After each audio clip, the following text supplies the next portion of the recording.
شروع اللہ کا نام لے کر جو بڑا مہربان نہایت رحم والا ہے۔ نون، قلم کی اور جو کچھ لکھنے والے لکھتے ہیں اس کی قسم کہ اے پیغمبر صلی اللہ علیہ وآلہ وسلم، تم اپنے پروردگار کے فضل سے دیوانے نہیں ہو، اور بے شک تمہارے لیے بے انتہا اجر ہے، اور یقیناً تم اخلاق کے اعلی مرتبے پر ہو۔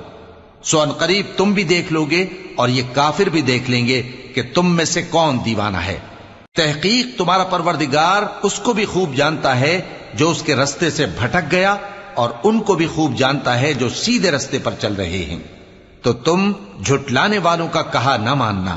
یہ لوگ چاہتے ہیں کہ تم نرمی اختیار کرو تو یہ بھی نرم ہو جائیں، اور کسی ایسے شخص کے کہے میں نہ آ جانا جو بہت قسمیں کھانے والا ہے، ذلیل ہے، شرارت سے اشارے کرنے والا، لگائی بجھائی کرنے والا، مال دینے میں بڑا بخیل، حد سے بڑھا ہوا بدکار، سخت خو اور اس کے علاوہ بدذات ہے، اس سبب سے کہ مال اور بیٹے رکھتا ہے۔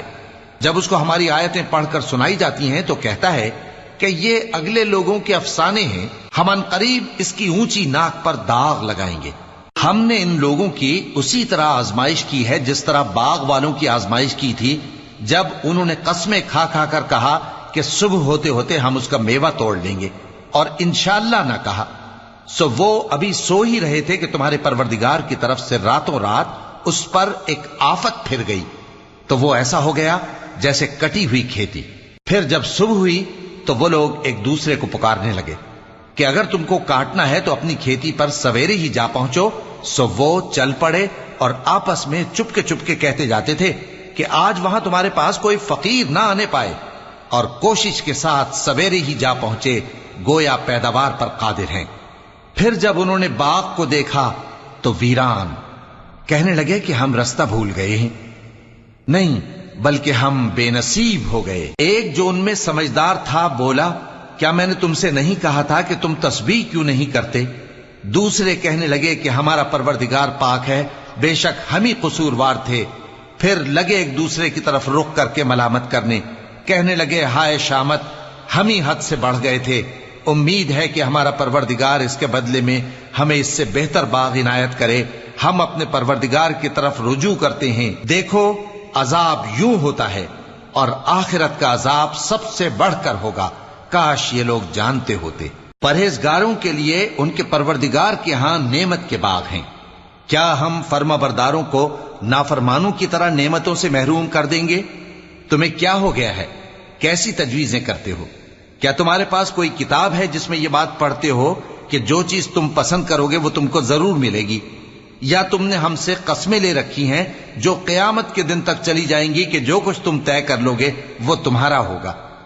ان سے پوچھو کہ ان میں سے کون اس کا ذمہ لیتا ہے؟ کیا اس قول میں ان کے کچھ شریک ہیں؟ اگر یہ سچے ہیں تو اپنے شریکوں کو لے آئیں۔ جس دن پنڈلی سے کپڑا اٹھا دیا جائے گا اور کفار سجدے کے لیے بلائے جائیں گے، پھر وہ سجدہ نہ کر سکیں گے، ان کی آنکھیں جھکی ہوئی ہوں گی اور ان پر ذلت چھا رہی ہوگی، حالانکہ پہلے اس وقت سجدے کے لیے بلائے جاتے تھے جبکہ وہ صحیح و سالم تھے۔ سو مجھ کو اس کلام کے جھٹلانے والوں سے سمجھ لینے دو، ہم ان کو آہستہ آہستہ ایسے طریق سے پکڑیں گے کہ ان کو خبر بھی نہ ہوگی، اور میں ان کو مہلت دیے جاتا ہوں، میرا داؤں بڑا مضبوط ہے۔ اے نبی، کیا تم ان سے کچھ معاوضہ مانگتے ہو کہ ان پر تاوان کا بوجھ پڑ رہا ہے، یا ان کے پاس غیب کی خبر ہے کہ اسے لکھتے جاتے ہیں؟ سو اپنے پروردگار کے فیصلے کا انتظار کیے رہو، اور مچھلی کا لقمہ ہونے والے یونس کی طرح نہ ہونا کہ انہوں نے اپنے رب کو پکارا جبکہ وہ دل ہی دل میں گھٹ رہے تھے۔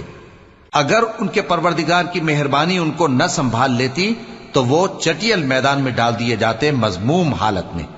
پھر ان کے پروردگار نے ان کو برگزیدہ کر کے نیکوکاروں میں شامل کر لیا۔ اور کافر جب یہ نصیحت کی کتاب سنتے ہیں تو یوں لگتے ہیں کہ تم کو اپنی نگاہوں سے پھسلا دیں گے، اور کہتے ہیں کہ یہ تو دیوانہ ہے۔ اور لوگوں، یہ قرآن تمام جہانوں کے لیے نصیحت ہے۔